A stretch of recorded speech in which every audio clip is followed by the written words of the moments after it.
All right. And so, what do you think about the importance of this project towards the development of the Iskandar?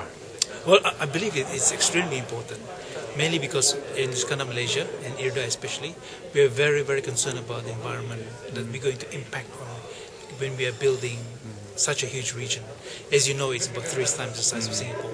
So it's important for us to ensure that when we do plan properly, we need to ensure that all the factors, things like climate change, global climate change that is, global warming, we need to take account of those things. And things like what you was saying about green economy. We cannot do without them.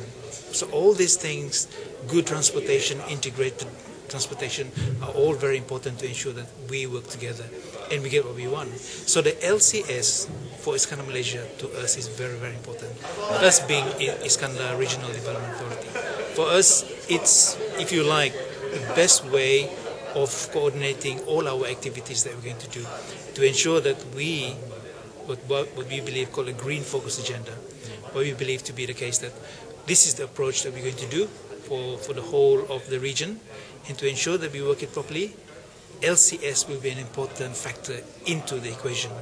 With the work on the LCS and the research being done, I'm very much hoping that the research that can be carried out can be transformed by IRDA into policy that we can implement, that we can see on the ground, and then we can touch and feel, so that when we come to 30, 40, 50 years from now, we can go back and say, wow, we have done something very right here.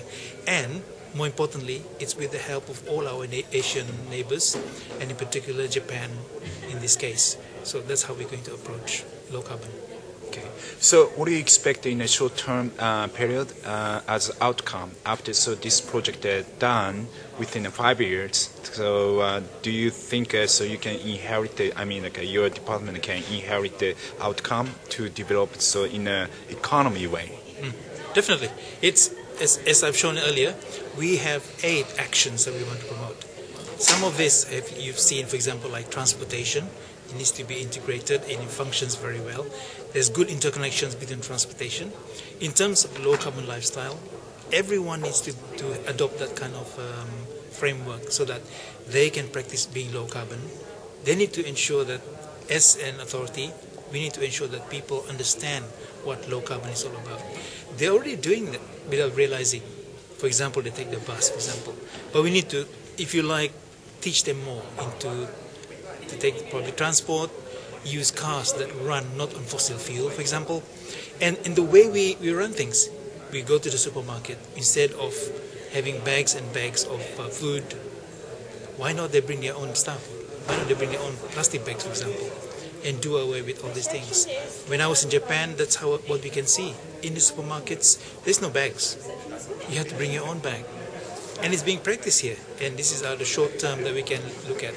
One of the first ones that we're looking at, obviously, is in terms of awareness raising and making more effort towards going to the people and telling them more about what low carbon is all about.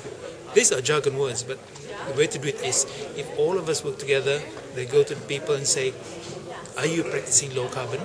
In fact, our ancestors, or my grandparents, for example, have already been low carbon. The rainwater, they harvest that. They practice low lighting. In fact, they walk more, so they're healthier in a sense. For us, it's almost the opposite. We take the car quite a lot. We fly quite a lot. So our carbon footprint on the planet is very, very big. So we can teach them, at least in the short term, we can teach them how to be low carbon.